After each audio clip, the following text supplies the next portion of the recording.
welcome to Middlesex Moments from Middlesex Community College in Middletown. I'm your host, Dr. Steve Minkler. Today's episode is being produced by students in the college's studio television production class. Even though this class meets on Fridays, these students work very hard every day of the week to prepare for these Facebook Live broadcasts. They plan, film, and edit news stories and run all of the equipment for the live shows. Thanks, everybody. Today also marks the final Middlesex Moments episode for both their professor, Rich Lenosi, and for me.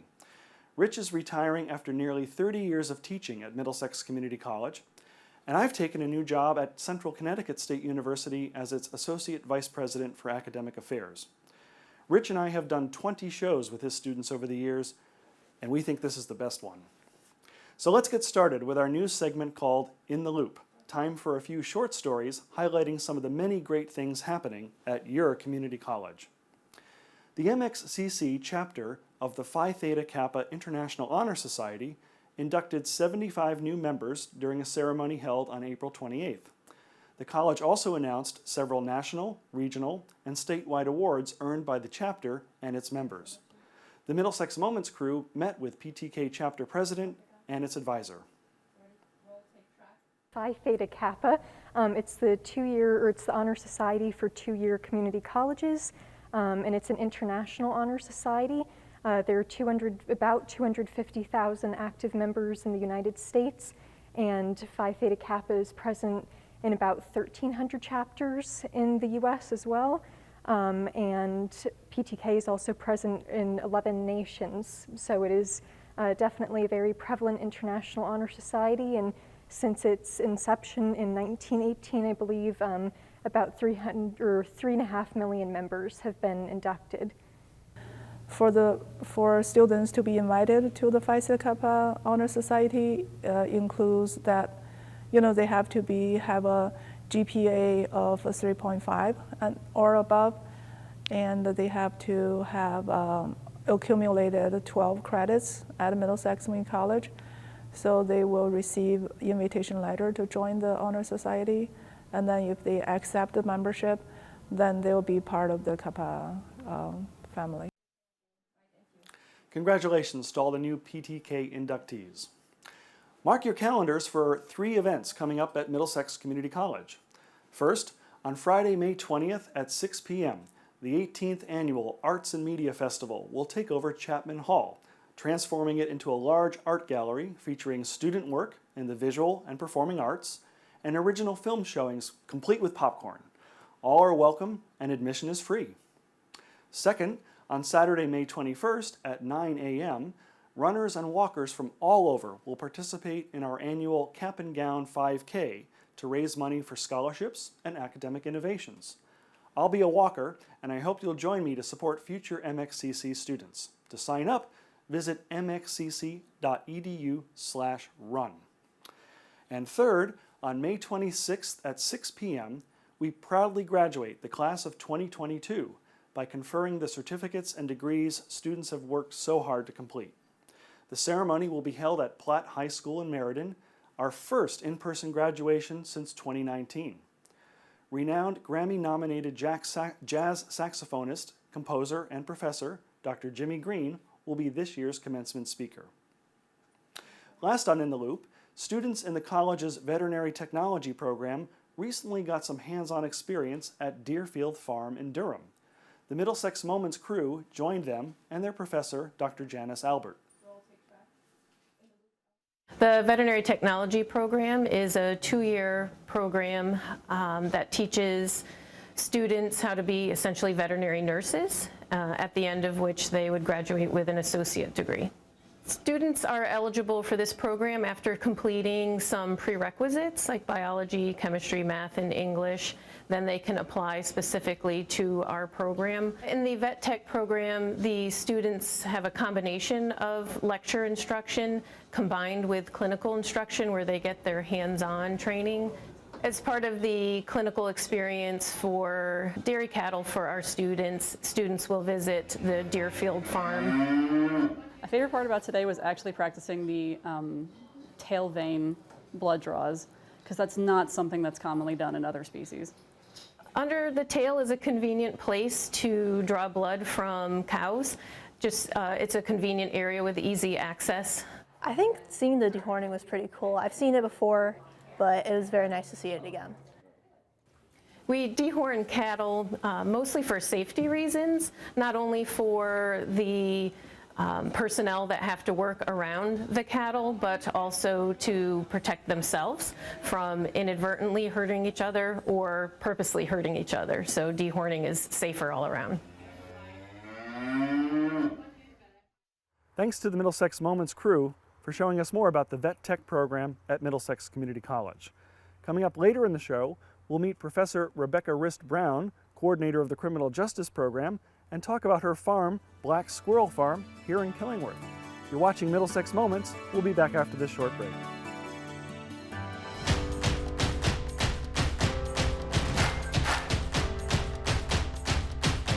So the reason I chose the Middlesex Veterinary Technology program was because of all the opportunities it had with Piper Olson Veterinary. There's no other place where you would have access to that. I would definitely recommend Middlesex to anybody who's interested in that career because you're going to be 100% prepared to start your job. That is really empowering.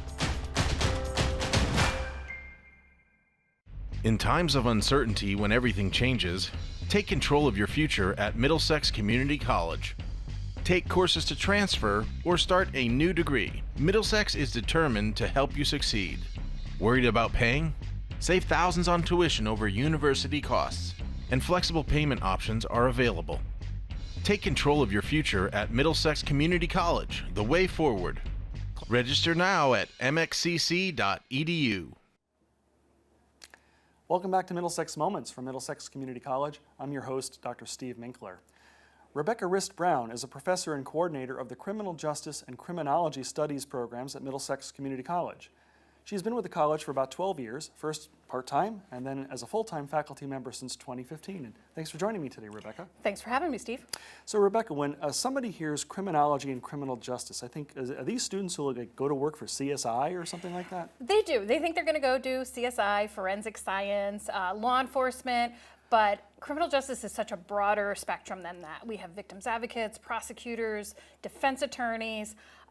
Actually, I just learned about a new job in the forensic science field, a forensic musician who actually looks into music to see about copyright laws. Really? Well, that sounds interesting, It spans so many different areas. Mm-hmm. Well, and I think some of that comes also with cyber crime and financial crimes and things like that. You're really kind of getting into the weeds of these kind of things, right? Right. Whatever passion you have, you can combine it somewhere in the field of law enforcement and criminal justice. Okay.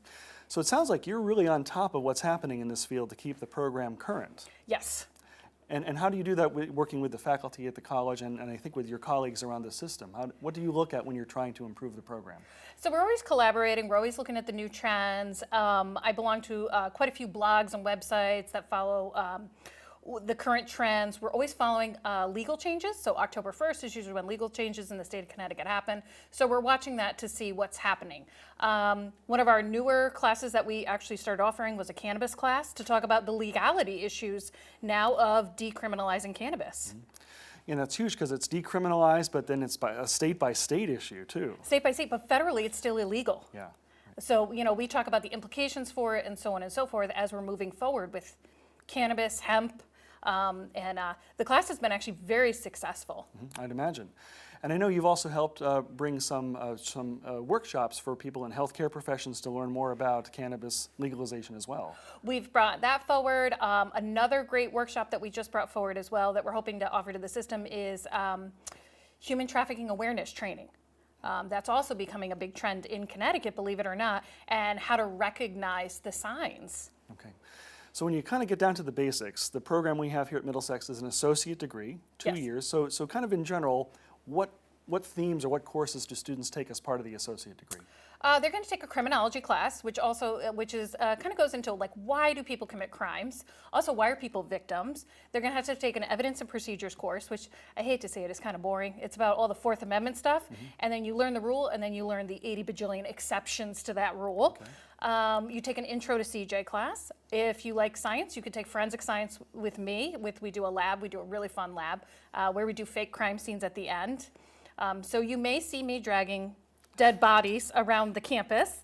And I do have a body closet on campus. And they're going to take a lot of intro to law enforcement, intro to corrections, contemporary issues classes as well. In fact, the college recently bought you a body, right? A Sindaver, and what's that all about? Yeah, so we got this brand new body through a grant. It's a actually it's a little more than that, but about $45,000 synthetic dead body that has all the parts that are actually the correct weights, the correct feel. So when we do our manner of death and our autopsy unit, we have the students in there actually checking it out, looking at it head to toe, how would we do an autopsy, discussing all the different internal organs, external factors that you might look at as well. So that must have really raised the bar for what you're able to do with students. To, you know, it's not a real body, but it's pretty close. It's pretty close, and there's something to be said about students being able to physically touch something and handle it, as opposed to just looking at a picture. Yeah. And actually, one of the things that students really are always amazed at is actually how heavy my mannequins are. And I'm like, no, these are light compared to a real person. They're only about 100 pounds, an average person about 150, 180 pounds. Right. So you bring a lot of interesting techniques and a lot of resources into your classes. And I remember visiting you in a class once. You are a really dynamic professor, and you really have students interested in everything you have to say. And what are some of the kind of tips and tricks that you've learned being a teacher for this long? I always use the saying, crazy is captivating. The more crazy and dynamic I am in class, the more, I mean, you can't sleep in my class. No. There's no way, because I'm going to call on you, and I'm always calling on everybody. And you know, one of my personal goals for myself is that I want to know every student's name by the second week. Now, when I have 48 in a class, that's a little challenging, especially when there's like 3 Matts or like two of kids with the same name. But you know, it's really learning the kids' names, learning, getting to understand what their background is, and really explaining things in a way that the kids understand. Okay. And I think the other thing that you bring to your classes is that you worked in this field before becoming a professor. So tell us a little bit about your career trajectory. So I started when I was 23. I actually got hired into law enforcement. I went out to the Federal Police Corps Academy in Salt Lake City, Utah, which was a little bit of a culture shock. There's no Dunkin' Donuts out there. It was terrible. And those of you that know me, I'm addicted to my coffee. I think they have them out there now. But culturally learning about different styles of policing, their drug trends out there are very different than Connecticut. Their style of policing is very different. And then coming back to Connecticut, and I was in law enforcement for 6 years. Part of that included, when I was working on my master's, an internship with Hartford Crime Scene Unit, which you see a lot in Hartford. But great experience, and everything that I've done in law enforcement has actually really rolled over to giving me a better perspective for teaching our students here at Middlesex Community College. I can imagine. And I think one more point about the program is it's transferable to a bachelor's degree program, right? Yes, we have excellent articulation agreements with Central, UNH, and Charter Oak. That's where the majority of our students do end up going. Okay. Now, when you and I were prepping for this show, you've been a guest on the show before. We actually had a crime scene in this studio at one point. Correct. But we thought today we'd talk a little bit about the program, but also learn a little bit more about you. And this was your idea to try to do some Middlesex Moments shows where we're focusing on the full person. And why was this, do you think that this was important to you? I think it's important for students to know that as professors, we just don't go home and read books, or, you know, some of us do, not that there's anything wrong with that, but we do have lives outside of here. And it was important for me, I always are telling my students about my personal life. They all know about my yoga goat Buster, which you heard about at graduation. Yep. But it's important for them to see that we are people too, and that we have interests and hobbies. And again, it gives us a way to connect with our students at another level. Because I've had students who are interested, as we'll find out, in farm life, and we talk about those things. And also, it makes it easier when I'm late for class because my goat got his head stuck in the fence, that they don't question me. But then again, crazy is captivating. That's right, that's right. So what drew you to having a large piece of property to really kind of have a small farm? I mean, did you grow up on a farm? So I grew up, my grandparents had a very large piece of property in Madison. So they had the farm, and growing up I was always up there working on the communal garden for the whole family, taking care of the grounds, having animals. And then my husband actually grew up with a dairy farm background. And then when we decided we wanted our own property, we said we have to have land. The original requirement was to at least 10 acres, but that's hard to find in Connecticut. Yeah. Especially something that's affordable. Yes. Right. So what you've told me about is that you've got a lot of different animals on this farm and you've got this house. And I think, our Middlesex Moments crew took a ride down there. And after a short break, we're going to go with Rebecca to her farm in Killingworth, which she calls Black Squirrel Farm, to take a look around the farm and see what you have down there. This is Middlesex Moments from Middlesex Community College. STEM is everywhere, like here, behind the scenes of The Walking Dead. When we break down clothes, we tumble it with trisodium phosphate, rock salt, and dish detergent. We stitched together images of our model and created a 3D set that could be walked through in a VR headset. We're able to turn 12 walkers into 1,000 walker boards. STEM can create new worlds on and off the screen. What will you make with STEM? Get inspired at shecanstem.com. Want to improve your future? Take control now. Middlesex Community College has workforce training programs that can be completed in less than 1 year. Middlesex also offers over 70 associate degree programs, all right here in your backyard. With classes available on campus, hybrid, and online, the choice is yours. Worried about going into debt for college? Look no further. You may be able to attend tuition free, and financial aid is available. Middlesex Community College, your future. Welcome back to Middlesex Moments. I'm Steve Minkler here with Rebecca Rist-Brown, and we just were in the studio, but now we're at Rebecca's farm called Black Squirrel Farm here in Killingworth, and we're going to take a look around Rebecca's farm, and right now we're with a couple of chickens. Yep, we're with a couple of chickens. So we have two different breeds here. We have an egg layer chicken and a meat bird chicken, and kind of showing the different size between these. This guy weighs less than a pound, and how much does yours, do you think, weigh? Probably about 5 pounds, 6 pounds Yeah, maybe? 5-6 pounds. Okay. So they're both exactly the same age, but these guys are for eggs, those guys are for meat. So when you're buying your chicken at the grocery store, that's what you're getting. Now I would imagine, as we look around, there's a lot of chores that you have to do here every day. Right? Every day. So, there's me, my husband, and my son. We split up the different chores. My chore is usually the evening chores, because I'm not a morning person. So my chore is to move the chicken tractor at night. So this is what's called the chicken tractor. We move it around the yard with the chickens. Their food and water's underneath. The birds are actually out right now running around.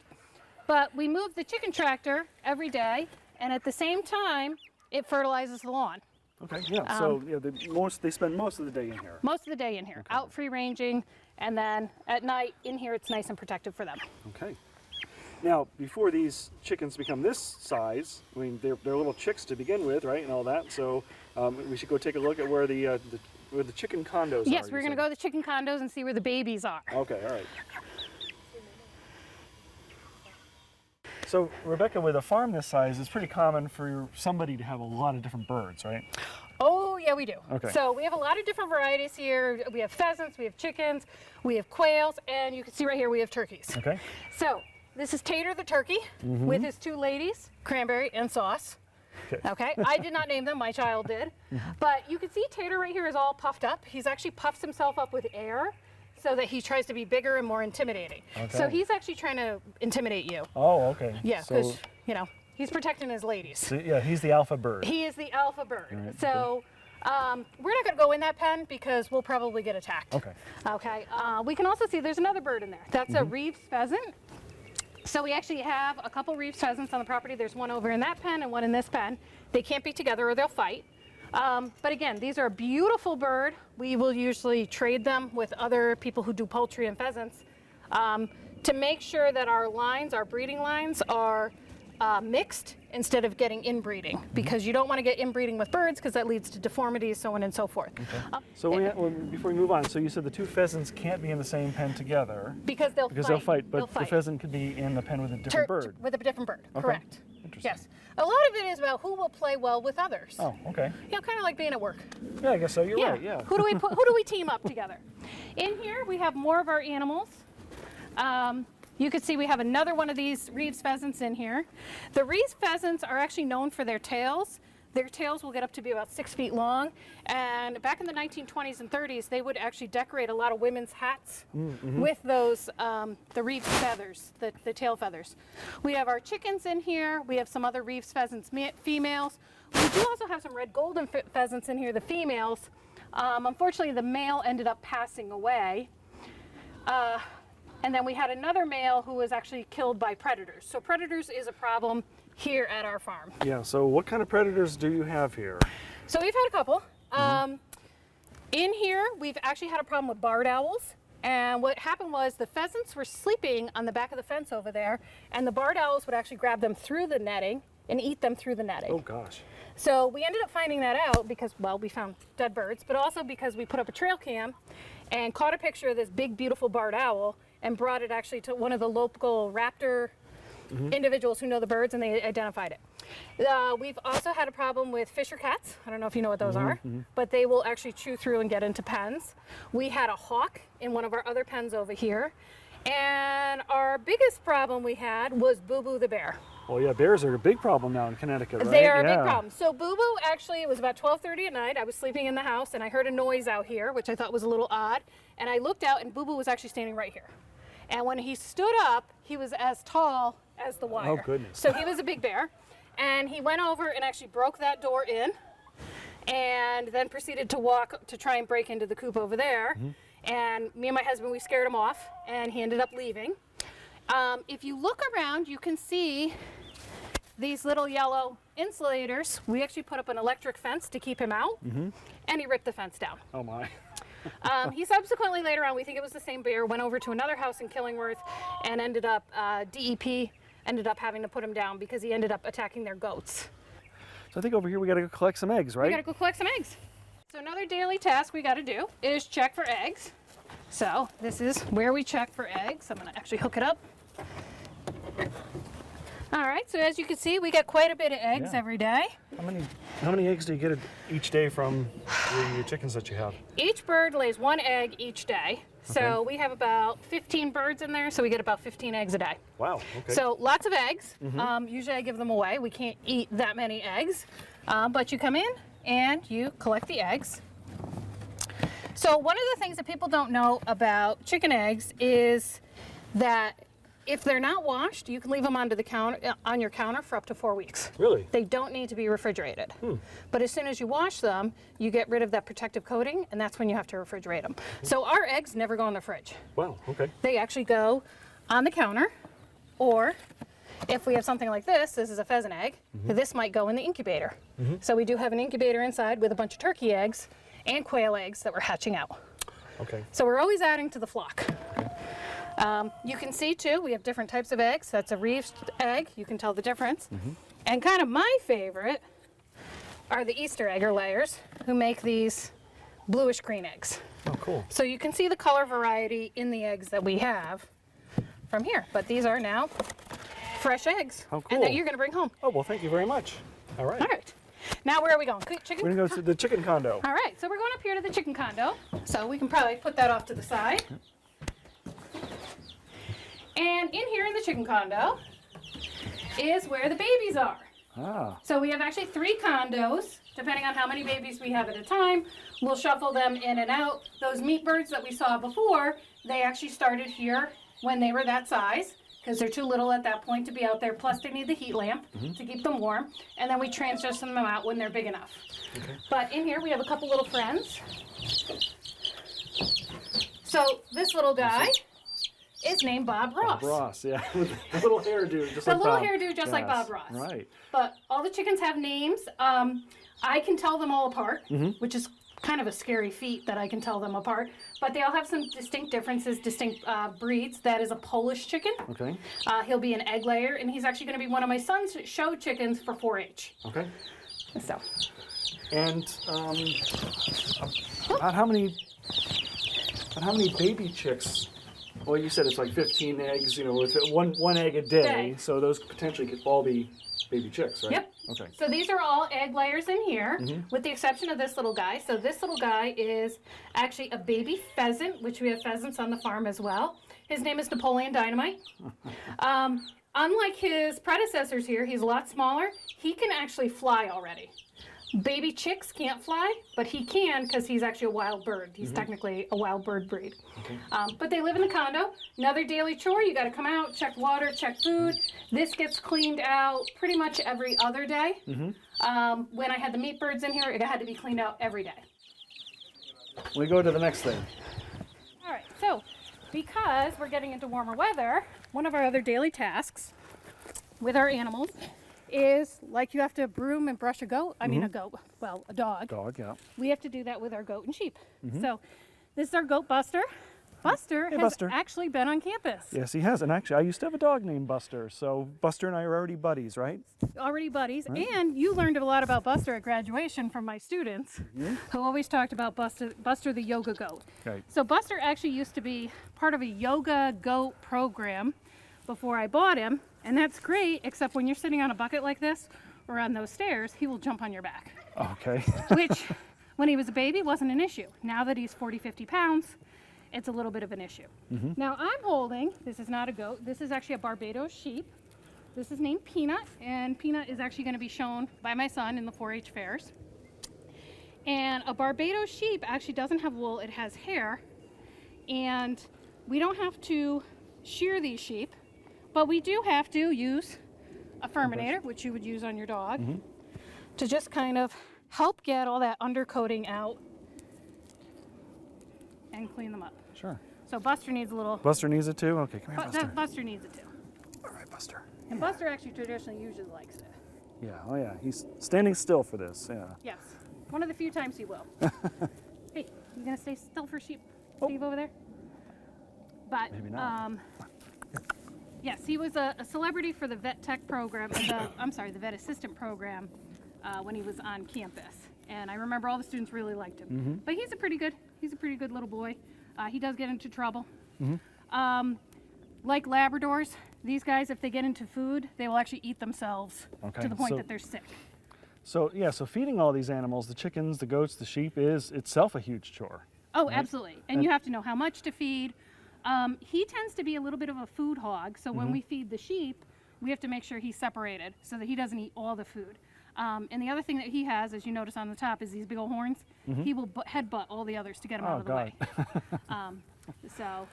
Now, we're actually, you and I are talking in some nicer weather, but what's sort of the cycle through the seasons? It's probably a little bit easier in the summer, but how does that flow throughout the whole seasons of the year? The summer and the spring and the fall are actually the easiest seasons. The winter is the hardest because when this is a very large yard, not only do you have to plow your driveway to get your car out, you got to plow this whole farm area so that the animals have a place to go.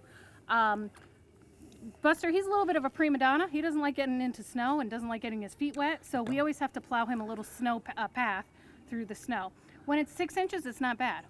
When it's 16 inches, there's a lot of work. Right. The other thing we have to be careful of is you see behind me these aviaries. We have to make sure the snow load doesn't build up on top or it can collapse on the birds. So we come out here with brooms and shake the snow off. And what do you do for water, especially in the winter? Water's a big, huge issue with these guys.